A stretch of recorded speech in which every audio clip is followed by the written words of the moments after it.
was actually talking about the time before that, really. Why don't you open in prayer and we'll get started.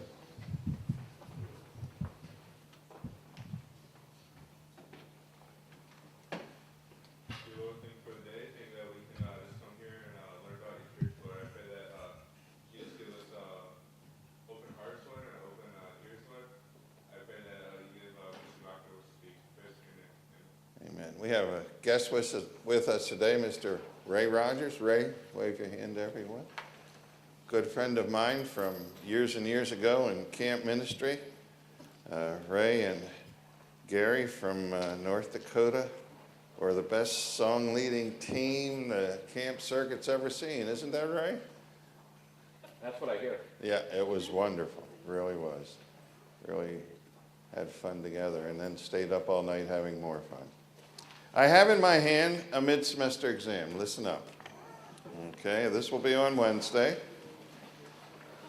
It will follow the pattern of the subjects that we have studied thus far. There'll be an introduction. We'll ask 4 questions. They look like this kind of thing. Within plus or minus 5 years, when did the Brethren movement begin? Okay? I'll take 1830 plus or minus 5 years. It was 1828, really. Contribution Brethren made to ecclesiology. What contribution did Brethren make to eschatology? Simple questions like that, only 4 of them. Then we go to the universal and local church. Definition. And here's a hard question. People miss this one a lot. Prove that the church began on the day of Pentecost. You need to do a lot of things to prove that. You need Matthew 16, you need Acts 1. You know that program. Got to know all that. Government of the church. Here are some questions on the government of the church. Clearly the forms of government, the officers within church government, qualifications, organizational charts, so on, that kind of thing.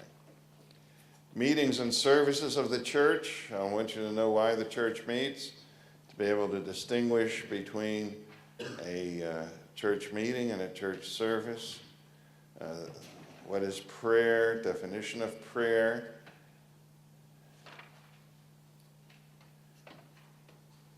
A couple of true-false questions. This will be easy. True or false? I will attend the big 4 meetings of my church. True or false? I will not substitute church service for a church meeting. True or false? I won't mark those, obviously. I don't believe in oaths. Ordinances of the church, discussion about baptism, when it should take place, what it stands for. 5 levels of symbolism in the Lord's Supper. Spiritual gifts, what we're looking at right now. Categories of spiritual gifts, natural spiritual gifts. We'll look today at identification of spiritual gifts. That's the kind of thing it is. It's very straightforward. Should not be difficult. That will be on Wednesday. We have a couple more things to do today. We need to finish looking at each individual gift, as we started last hour. Then look at the temporary nature of some of the gifts, and then some guidelines in identifying your spiritual gifts. And we'll be okay. I want to emphasize this because I omitted something. Paul looks at the church as a body and emphasizes gifts. Peter looks at the church as a building and emphasizes priesthood and worship. Okay? Paul is gift. Peter is priesthood and worship. That would be his emphasis. I had not stated that, and looking over the exam, I should, so there I did. Okay, we're looking at the various gifts. We were up to teaching. That's where we stopped last Wednesday. Teaching, the ability to communicate both individually and collectively. You have your sheet with these specified on them. The ability to, wisdom is the ability to have insight to apply given knowledge to a specific situation in life. You can be a teacher, but you can't be wise. I mean, you can be, but that doesn't guarantee you are. A teacher can give you the facts. He knows the facts. He can have you understand those facts. Wisdom applies those to a life situation. A counselor needs that kind of a gift. A pastor type needs that kind of a gift. When somebody comes up to you and say, and I know it says this, but how do I make this work in my life? That's where you need wisdom. To take it out of the specific teaching that we all understand and give wisdom as to how to apply that into life. Certain people have that kind of a gift. And varying vocations in Christianity and Christian service require that kind of a gift. You need to know that as you say, what am I going to do the rest of my life when I graduate from a Mass? How am I going to function in the church? Well, some of you, no doubt, have the gift of wisdom. That shows up even now. People come up and say, what would you do in this situation? Why do you think they come to you? Any of you ever have that experience? What would you do in this situation? Has anybody asked you something? Not those exact words, but that kind of thing. Anybody? Hello? Yeah. Why do they ask you?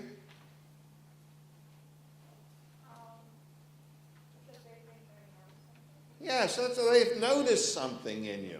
This is how the others of us recognize gift. And when we see people doing stuff that, that's going to be helpful. I've seen that person do that, give help to somebody. It really was help in the sense of being able to say, this is what it's teaching, but here's how we do it. Wisdom in that. Here's how we apply it to life. That's a gift. Not everybody has that gift. That's the beauty about gift. Makes us different. Remember, we're all different. And gifting is one of those dimensions. Faith. We all have faith. Without faith, we cannot be saved. But some have the gift of faith. That is, in this sense, the ability to discern the purposes of God for his work with vision and confidence. Vision. That's the word we would use today for it. We all have faith. We need faith. Without faith, it's impossible to please God. Without faith in the work of Christ, it's impossible to be saved. We all have that. But there are certain people who are gifted with a vision dimension of faith. They can trust God for big things.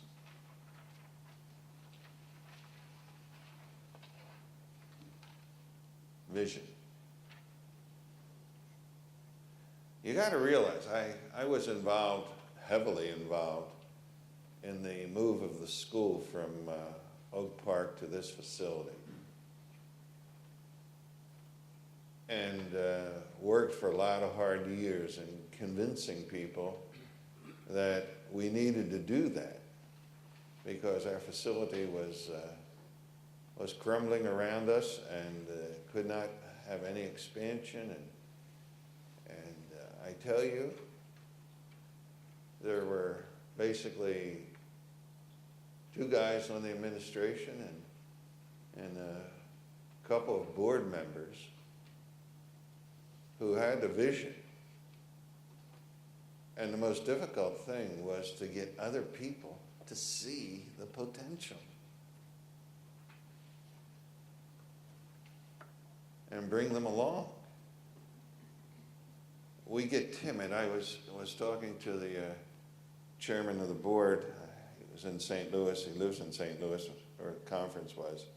We were talking about when we purchased the building back in 1983. We moved here in 84. I said, I was trying to get the board to buy this adjacent piece of property where the Red Cross is. All of that belonged to the University of Dubuque. Our soccer field, that facility, and the whole strip of homes since built down Bunker Hill Road for a steal of a price. And it was just more than we could get ourselves to do at that time. It was big enough to have a vision to buy a $1,750,000 facility. Think that's all this whole thing costs. Can you believe that? That's an unbelievable thing. 4 houses out in our neighborhood cost that much now. It's unbelievable. And we couldn't just see that.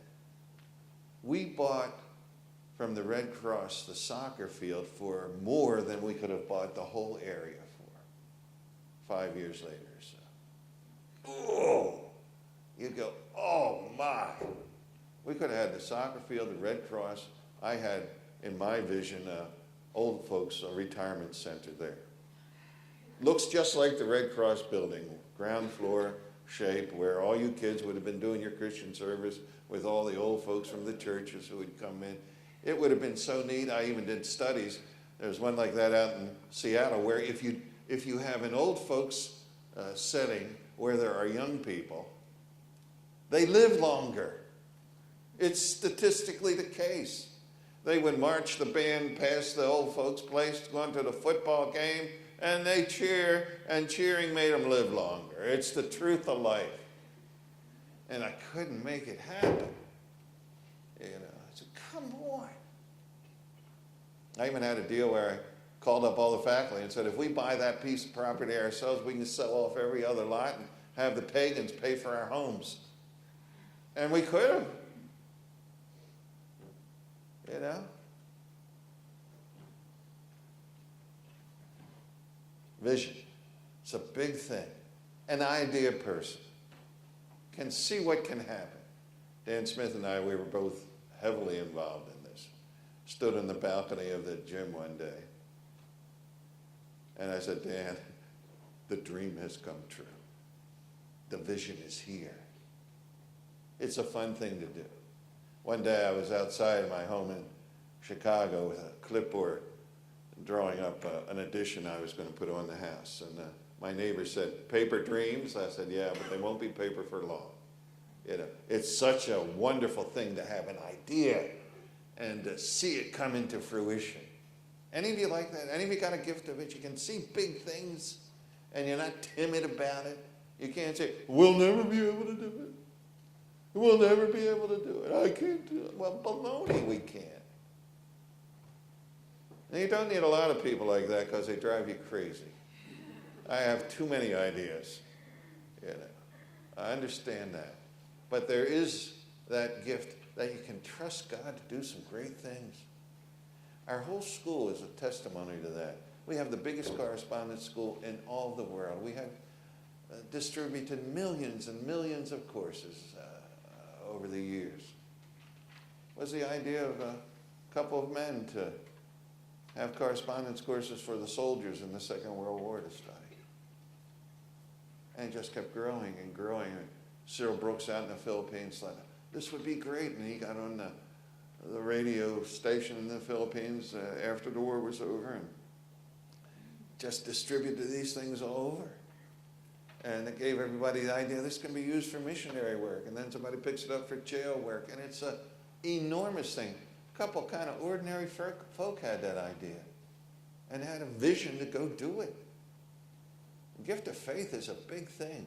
You come to where you go to church and you just look around and say, these are the things we can do in this neighborhood. That's what the gift of faith says.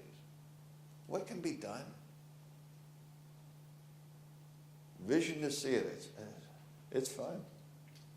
Knowledge. The ability to discover, accumulate, and analyze ideas for the benefit of the individual and membership of the body. This is the facts person. I have a really neat setting in life in so many different ways.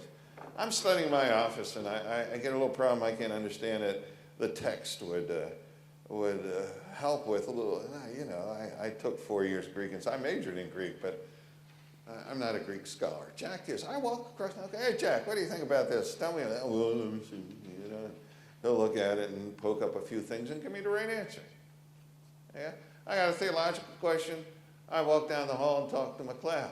I got an Old Testament question. I go talk to Dr. Van Dyke. It's people have knowledge.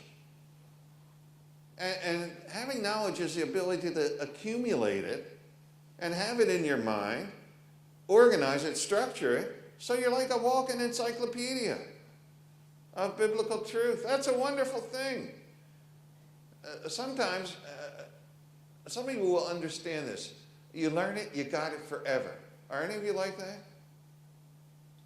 You see, on gift, you'll never admit it because we're so humble. Let me ask that question again. If you got it, do you have it forever? Let's see. That's truth. That's an indication of knowledge. Because people come up to you, you don't have to go, oh, let me see, I got it on a piece of software someplace. I'll go plug that in and get an answer for you. It's one thing to know where to get this stuff. It's another thing to know it. Now, you have to get it in there in the first place. But your brain is like that. And it's yours. You keep it. And Mr. Catron was, you don't know him, he was an instructor. He died from brain cancer years ago here at the college. He was like that. You say, Jim, where's this verse? Right here. He knew it.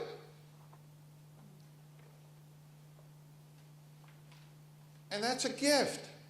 Not everybody can do that. Some can't retain all the details of life. I was reading a psalm this morning. This is a great psalm. One of the Psalms of Ascent. I bet this is not your favorite.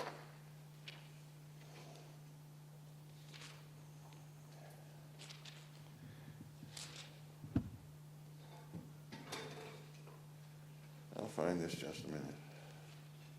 Psalms of Ascent are 120, and then here it is. Lord, my heart is not haughty, nor my eyes lofty. Neither do I concern myself with great matters, nor with things that are too profound for me. Surely I have come and quieted my soul like a weaned child with his mother. Like a weaned child is my soul within me. O Israel, hope in the Lord from this time forth and forever. That's just a simple trust. I don't concern myself. And there are people of that sort. I mean, we know that's the case, and we have to be there. All of us have to be there in spirit. I'm a simple person. I don't concern myself with the deeper matters. But it's great that some have all this ability, and we take advantage of them, the gift of knowledge to know it. Evangelism, here's one. Is that a gift? Yes, it is. I preach the best gospel meetings, services, you know. I have all the theology, the finished work of Christ, propitiation, redemption, reconciliation. Here you are in Romans 3, you're all guilty. In Romans end of 3, 4, there's a way to be saved. 5, being justified by faith. Isn't it all wonderful? I do all the elements. Maybe somebody's gotten saved in my gospel preaching, but I'm not aware of it. And then somebody else comes along and says, you need to get saved. Boom, they get saved. What's that all about? An evangelist is somebody that can bring a person to the point of decision by the way he communicates to them. Get them across the line. A lot of us can sow the seed, and we do that, and we teach and we preach. The deal is then to bring that person into contact with somebody who's an evangelist that can take it to them. And we don't all do that. Have you all noticed that? It really is the way it is. This neighbor that I witnessed to, talked to, owned friendship, all the kind of stuff you're supposed to do. I can't get him across the line. You know what I did one time? I arranged for some people that I thought had the gift of evangelism to come, and we had time together with them, and I opened the door real wide, and the dumb evangelist wouldn't even speak up. He was so bashful.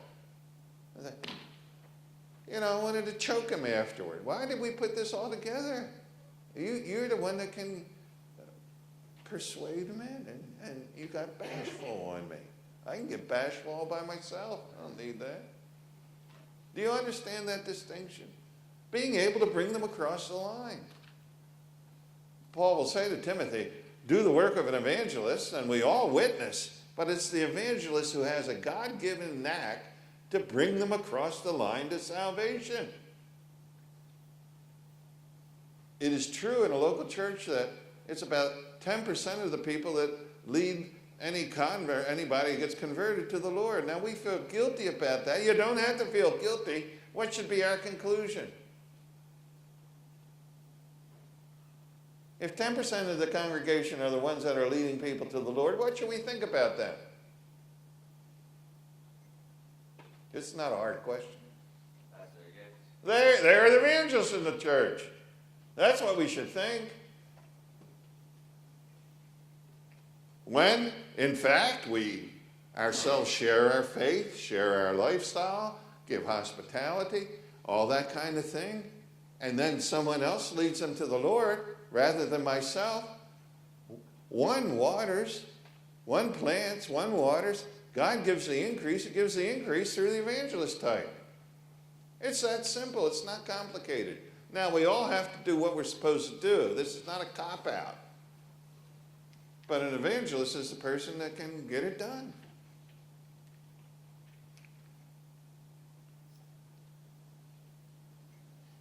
Questions on that? That's a big concept to get hold of. One of the beauties of understanding spiritual gifts is we are all different.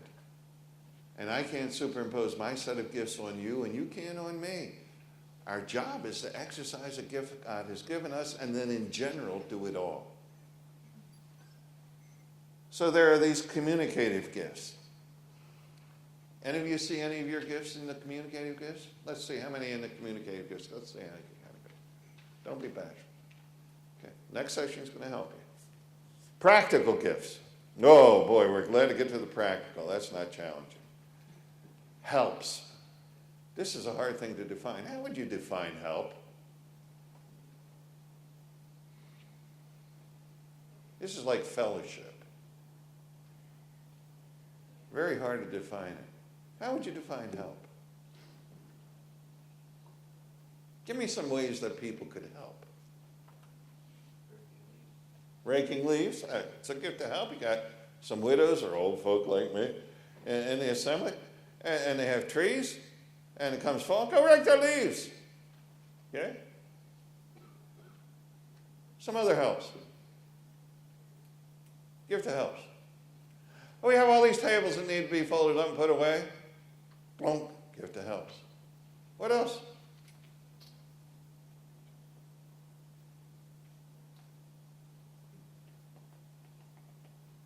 Got a call. Guy's driving through town.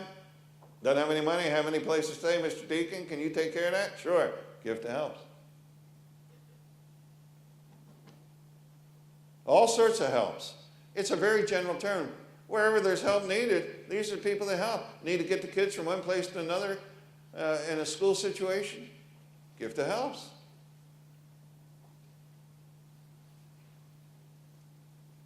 It's a very general term. Anything that can be helpful. Now, here's the gift part of it. There's a piece of paper out on the floor in the hallway. And we'll leave this class. We are all equally spiritually committed to God. Here's a guy with a gift of wisdom. And he doesn't even see the piece of paper on the floor. He's meditating on some important application of life. And here's a person with a gift of knowledge. He's repeating the last verses that he had just memorized to get into the computer. And he doesn't even see the piece of paper. Here's a gift of counseling. Somebody's got his arm around somebody's shoulder and talking to him as they're walking down there. Sorry that happened to you. Encouraging. He doesn't even see the piece of paper. Who sees the piece of paper? We're all spiritually equal. Who sees the piece of paper to pick up? The guy with the gift of helps. There was a guy named Mike at school years back who had the gift of helps run amok. He was always right next to you. Mr. Clark, anything I can do for you? Could I carry your briefcase, Mr. Clark? Do you need, you left something in the office? I'll go get it, Mr. Clark. He was always there. He was driving me crazy. He was so given to the gift of helps. Let me take that to your car. You need somebody to do it? He'd always show up. Neat little guy, about this tall. Yeah. It was so clear he had the gift of helps, and he wanted to serve the Lord desperately, just by helping. Isn't that wonderful? You need one person with a gift of faith or vision. You need one or two organizers. You need one leader. You need tons of helpers. And it's one of the most needed gifts, and we look at that as kind of unimportant. I have a very good friend who is close to being with the Lord. You know Don Ellifritz, right? Had severe heart problems, had a 4-hour surgery, a bit of a blood clot on his brain. He had a stroke, he lost vision. I understand some of that has returned. In intensive care. The epitome of the gift of helps. I sat up at Coronas one time when the school was moving. We didn't know what to do about housing. And I said to Don, I kind of like to build a house. He said, let's do it. He's a carpenter by trade. Let's do it. And he and Raleigh Clarkson behind, and father, a couple other skilled people, and some of my electrician friends from Chicago, and a number of us. My son-in-law Tim and I were the main grunters in the program, but they came and we had just a wonderful time building the house together. It was wonderful.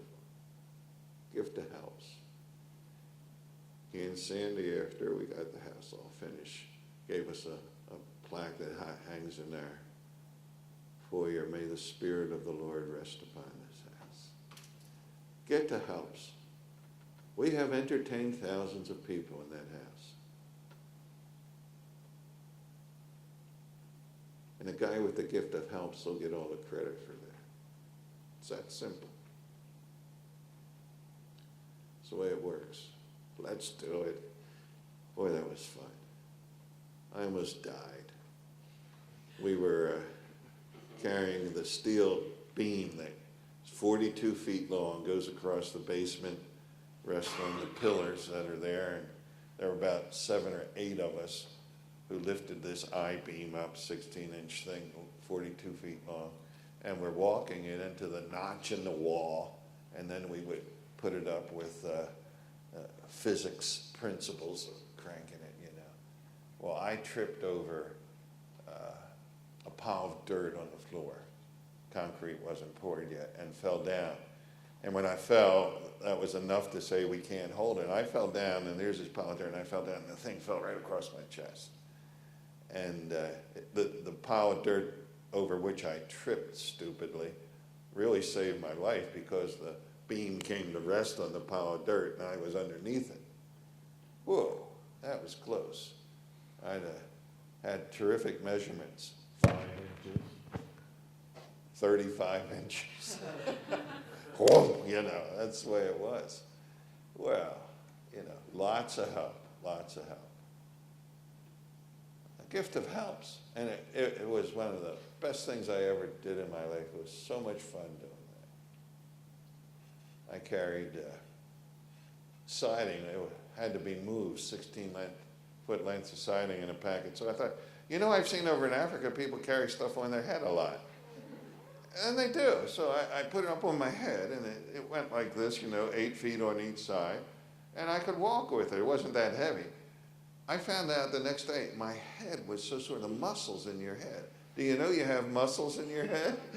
And I figured, whoa, helps. I'm saying helps is important. Do you hear me?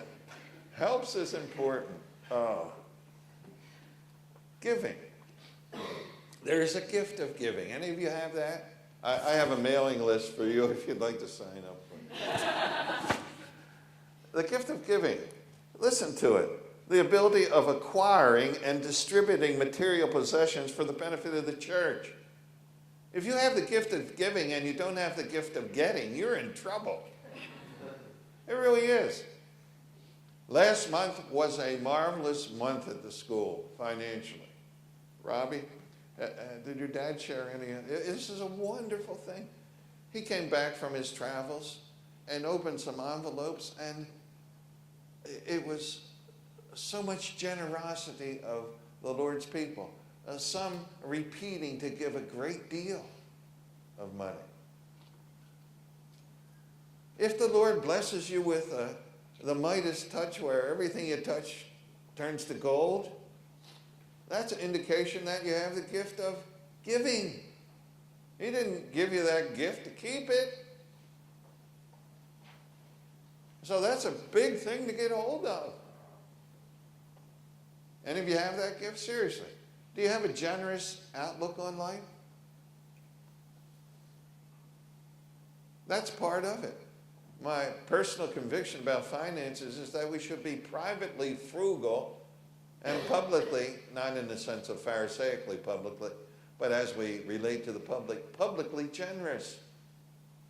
Privately frugal, publicly generous. I grew up that way. My mom and dad entertained all the speakers all the time, and when they were there, we ate so well. And when they left, we ate like peasants. My mom wanted to be generous to God's people. That's the way we're supposed to be. But here's a person with a gift in that direction. A wonderful concept. We all give.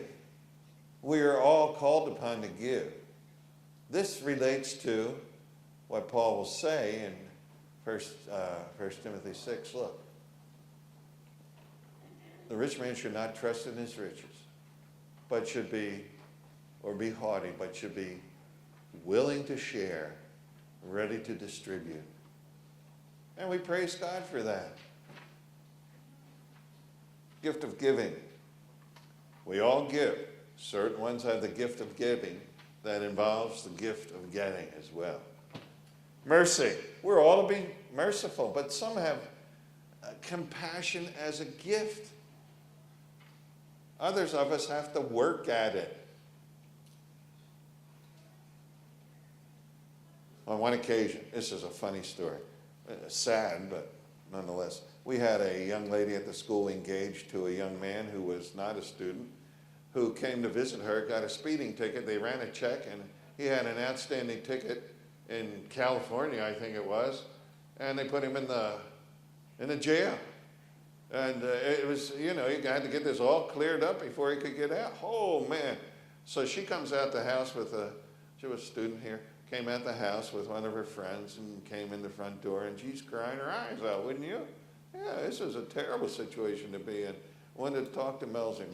Melzy just got a call that the sister who had raised her was just at the point of death. So I'm sitting in this room with all these ladies who are emotionally wrought up, Here I am. And my administrative capability gets into action. I'm going to have to arrange a funeral and get everybody here back east, and I start going into that. And Melzy's trying to console the young lady, and I should try to do something. So Melzy was sitting there at the dining room table where all the activity of life takes place, and she's sitting there, and I walk back, and I just took my finger across her back to touch her. Okay? Just to give her, I'm here, I know all that. And she said to me, this is beautiful. Is that the best you can do? Well, that was a big step forward for me, Boy, I am touched with all this. I go into, in a crisis, I go into organized mode. Any of you with a gift of administration? That's what happens. You have an accident, boom, boom, boom. All these things come into mind, what you have to do, who I should call, what the number is, how do I take care of, how do I do triage on the scene, all that kind of stuff. Well, that really beats crying, doesn't it? But it's not very compassionate. That's the thing. Yeah. Mercy. That's what it is. Mercy. I have to have mercy. Who of you has that innate gift from God, a spiritual gift, that you see a person, you can sense it, and you can do something about it? Anybody? It's a wonderful gift, because everybody hurts. You can observe it. You understand it. You sense it. One day there were two girls sitting right here in a survey doctrine class who were upset. I'm not sure why. But they were. And I'm coming down the aisle, and I come, hey, how are you? Hey, good to see you today. How's it? Yeah, oh my. My wife could have noticed that in the back of the room. She could have felt it in the room. Do you understand that? A person with a gift of mercy knows somebody hurting in class. Now, if it's obvious, I pick it up. Sometimes I'll say, what's happening? You know, well, that's not a good approach either. Yeah, I go straight for it. Merciful person observes, can facilitate communication that brings comfort. Certain settings need that. We have a nursing program. Have you ever had a merciful nurse or a non-merciful nurse? A non-merciful nurse is a terrible animal. And they're out there, I want to tell you. Oh, mercy, mercy, yeah. That's what you need. They call it bedside manner. When Christy graduated from nursing school, one of her teachers said to me, she's going to be a great nurse because she really cares for people. She knows how to do it. That's what we want to hear. Mercy.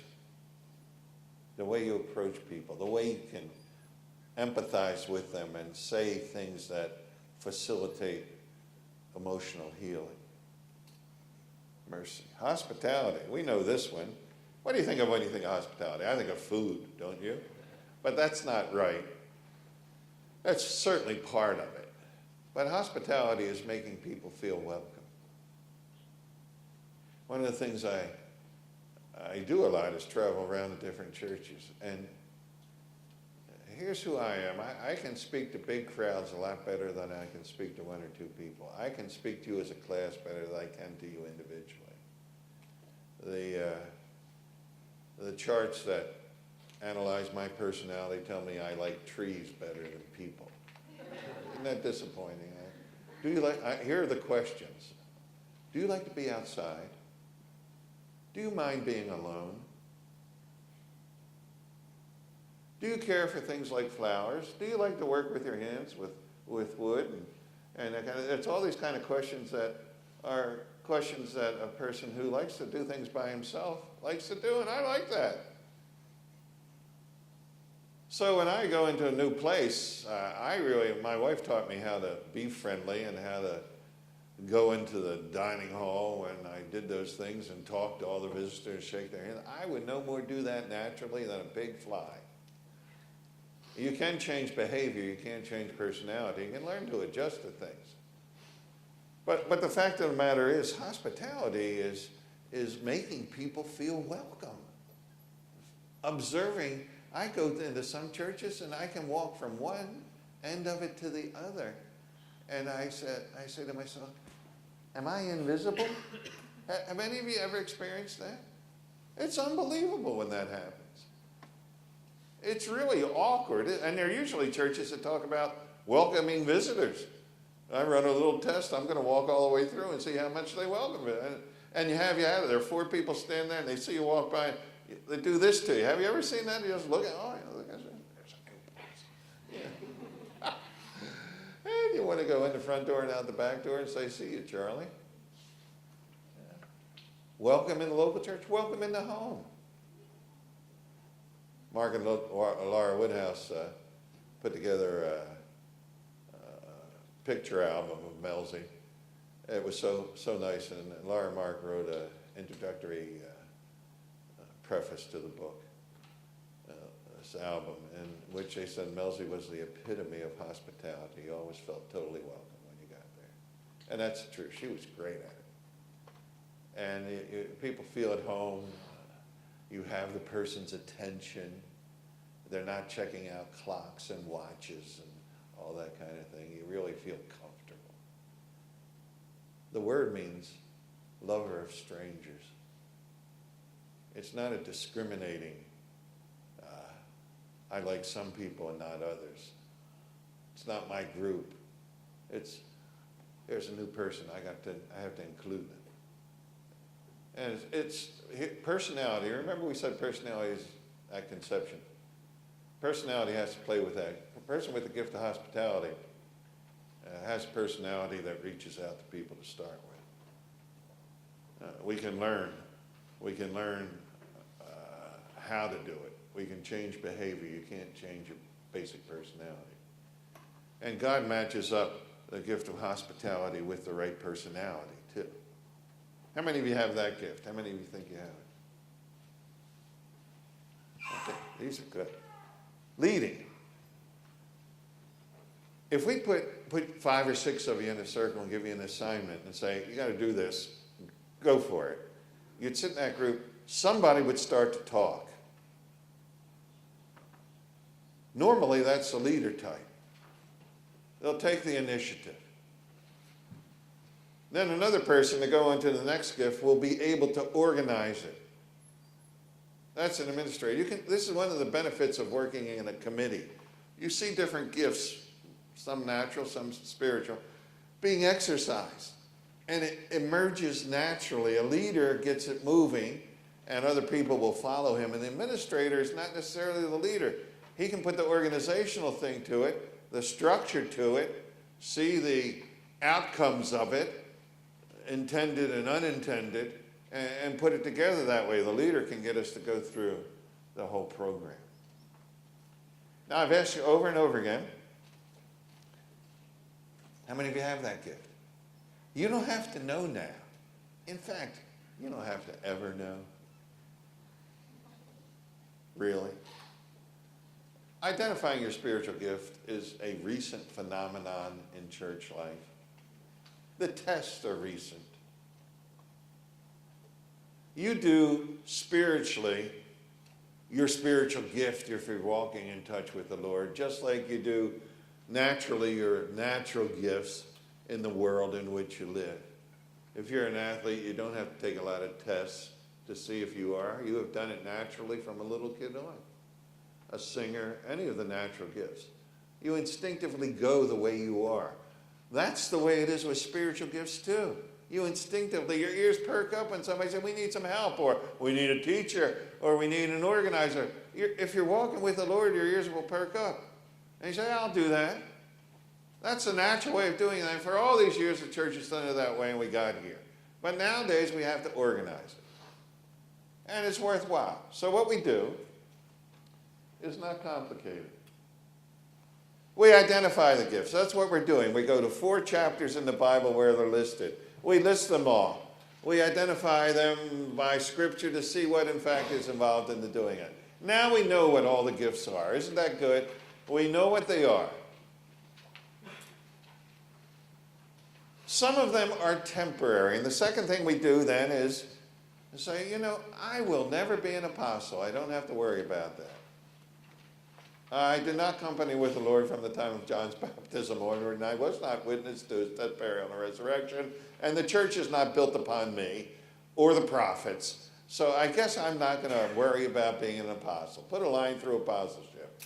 Put a line through prophecy as well. We're not getting new revelation from God. We're told not to add to the book even.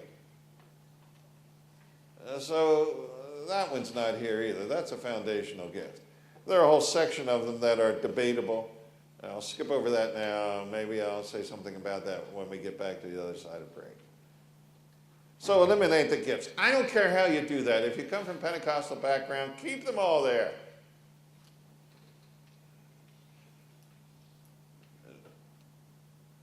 The propensity in evangelicalism is to have temporary gifts. But one of the biggest denominations, Pentecostalism, has tongues and interpretations, all the rest of it still. All I say to them is follow the rules in Scripture. If you have them, use it the way the Scripture says. Eliminate. Then you attempt. We have a whole department in which we try to get you to attempt spiritual gifts. What is that called? Christian service. That's right. Christian service.